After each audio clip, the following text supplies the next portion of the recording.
ನಮಸ್ಕಾರ ಕನ್ನಡಿಗರೇ, ಮೊದಲಿಗೆ ನಿಮಗೆಲ್ಲರಿಗೂ ನನ್ನ ಯೂಟ್ಯೂಬ್ ಚಾನಲ್ಗೆ ಸ್ವಾಗತ ಸುಸ್ವಾಗತ.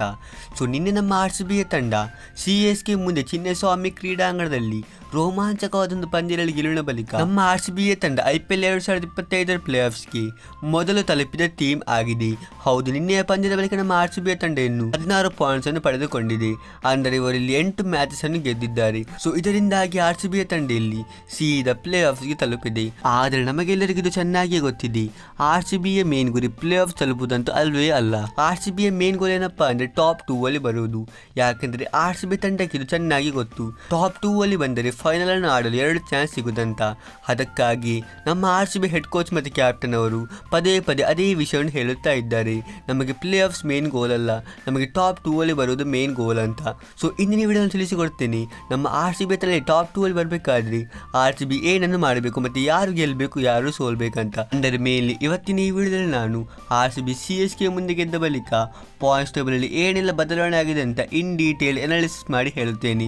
ಹಾಗಾದ್ರೆ ಇನ್ನೂ ತಡ ಮಾಡದೆ ಬೇಗನೆ ಈ ವಿಡಿಯೋವನ್ನು ಸ್ಟಾರ್ಟ್ ಮಾಡೋಣ. ನಾವಿಲ್ಲಿ IPL 2025 ಪಾಯಿಂಟ್ಸ್ ಟೇಬಲ್ ನೋಡೋದಾದ್ರೆ ನಮ್ಮ RCB ತಂಡ ಪುನಃ ಪಾಯಿಂಟ್ಸ್ ಟೇಬಲ್ ಅಲ್ಲಿ ಟಾಪ್ ಪೊಸಿಷನ್ ಅಲ್ಲಿ ಇದೆ. ಹೌದು, RCB ತಂಡ IPL 2025 11 ಪಂದ್ಯಗಳನ್ನು ಆಡಿದ್ದು, ಇದರಲ್ಲಿ 8ರಲ್ಲಿ ಗೆದ್ದು 3ರಲ್ಲಿ ಮಾತ್ರ ಸೋತಿದೆ. ಮತ್ತೆ ನಮ್ಮ RCB ಆಡಿದ ಕೊನೆಯ 4 ಪಂದ್ಯಗಳಲ್ಲಿ 4ರಲ್ಲಿ ಕೂಡ ಗೆಲುವನ್ನು ಸಾಧಿಸಿದೆ. ಹಾಗಾಗಿ ನಮ್ಮ RCB ತಂಡದಲ್ಲಿ 16 ಪಾಯಿಂಟ್ಸ್ಗಳ ಜೊತೆಗೆ ಪಾಯಿಂಟ್ಸ್ ಟೇಬಲ್ ಅಲ್ಲಿ ಟಾಪ್ ಪೊಸಿಷನ್ ಇದೆ. ಆದರೆ RCBಗೆ ಇಲ್ಲಿ ಒಂದು ಬ್ಯಾಡ್ ನ್ಯೂಸ್ ಇದೆ. ಅದೇನಪ್ಪ ಅಂದರೆ RCB ನೆಟ್ ರನ್ ರೇಟ್ ತುಂಬಾನೇ ಕಡಿಮೆ ಇದೆ, ಖಾಲಿ 0.4% ಅಷ್ಟೇ ಇದೆ.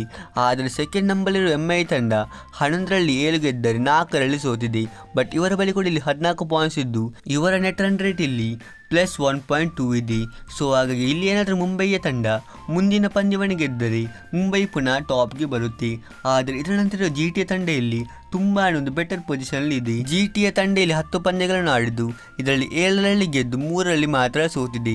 ಇವರ ಬಳಿ ಕೂಡ ಇಲ್ಲಿ 14 ಪಾಯಿಂಟ್ಸ್ ಇದ್ದು ಇವರ ನೆಟ್ ರನ್ ರೇಟ್ ಕೂಡ ಇಲ್ಲಿ +0.8 ಇದೆ. ಆದರೆ ಇದಕ್ಕಿಂತ ಕೂಡ ನಮಗೊಂದು ಇಲ್ಲಿ ದೊಡ್ಡದಾದ ಖುಷಿಯ ವಿಷಯ ಬರ್ತಾ ಇದೆ. ಯಾಕೆಂದ್ರೆ ಮುಂದಿನ ಪಂದ್ಯದಲ್ಲಿ ಮುಂಬೈ ಮತ್ತು GT ಅವರ ಮಧ್ಯೆ ನಡೆಯಲಿದ್ದು, ಈ 2 ತಂಡಗಳಲ್ಲಿ ಇಲ್ಲೇನಾದ್ರೂ ಮುಂಬೈ ಇಂಡಿಯನ್ಸ್ ಗೆದ್ದರೆ RCBಗೆ ಇಲ್ಲಿ ಪುನಃ ಚಾನ್ಸ್ ಓಪನ್ ಆಗುತ್ತೆ. ಯಾಕಂದ್ರೆ MI ಇಲ್ಲಿ ಏನಾದರೂ GTಯನ್ನು ಒಂದು ಉತ್ತಮವಾದ ರನ್ ರೇಟ್ ಅಲ್ಲಿ ಸೋಲಿಸಿದರೆ ಮುಂಬೈ ಇಂಡಿಯನ್ಸ್ ಇಲ್ಲಿ ಪಾಯಿಂಟ್ಸ್ ಟೇಬಲ್ ಅಲ್ಲಿ ಟಾಪ್ ಅಲ್ಲಿ ಬರುತ್ತೆ ಮತ್ತೆ RCB ಸೆಕೆಂಡ್ಗೆ ಬರುತ್ತೆ. ಆದರೆ GTಯ ತಂಡ ಇಲ್ಲಿ ಪಾಯಿಂಟ್ಸ್ ಟೇಬಲ್ ಅಲ್ಲಿ ಸ್ವಲ್ಪ ಡೌನ್ಗೆ ಹೋಗುತ್ತೆ. ಅಂದರೆ ಇವರಿಗೆ ಇಲ್ಲಿ ಟಾಪ್ 2 ಬರೋ ಚಾನ್ಸ್ ತುಂಬಾನೇ ಕಡಿಮೆ ಆಗುತ್ತೆ. ಯಾಕೆಂದ್ರೆ ಮುಂದಿನ ಪಂದ್ಯದಲ್ಲಿ GT ಗೆದ್ದರೆ GTಯ ಬಳಿ RCBಗಿಂತ ಬೆಟರ್ ಪಾಯಿಂಟ್ಸ್ ಇರುತ್ತೆ. ಅಷ್ಟೇ ಅಲ್ಲದೆ MI ಕೂಡ ಒಂದು ಉತ್ತಮವಾದ ರನ್ ರೇಟ್ ಅಲ್ಲಿ ಇರುವುದರಿಂದ ಈ 2 ತಂಡಗಳು ಟಾಪ್ 2 ಅಲ್ಲಿ ಬರುವ ಸಾಧ್ಯತೆ ಇರುತ್ತೆ.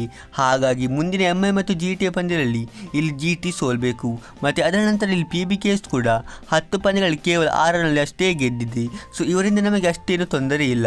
ಇವರಲ್ಲಿ ಟಾಪ್ 2 ಅಲ್ಲಿ ಬರೋದು ತುಂಬಾನೇ ಡೌಟ್. ನಾನಿಲ್ಲಿ ಹೇಳಿದ ಹಾಗೆ RCB ತಂಡದಲ್ಲಿ ಪಾಯಿಂಟ್ಸ್ ಟೇಬಲ್ ಅಲ್ಲಿ ಟಾಪ್ ಅಲ್ಲಿ ಬರಲಿಕ್ಕೆ MI ಮತ್ತು GTಯ ಪಂದ್ಯದಲ್ಲಿ GT ಸೋಲ್ಬೇಕು. ನಿಮ್ಮ ಇದರ ಬಗ್ಗೆ ಅಭಿಪ್ರಾಯ ಏನು ಅಂತ ನನಗೆ ಇಲ್ಲಿ ಕಮೆಂಟ್ ಬಾಕ್ಸ್ ಅಲ್ಲಿ ಕಮೆಂಟ್ ಮಾಡಿ ತಿಳಿಸಿ. ನಾವು ಸಿಗೋಣ ಹೀಗೆ ಮುಂದಿನ ಇಂಟ್ರೆಸ್ಟಿಂಗ್ ವಿಡಿಯೋದಲ್ಲಿ. ಅಷ್ಟರವರೆಗೆ ಬಾಯ್ ಬಾಯ್.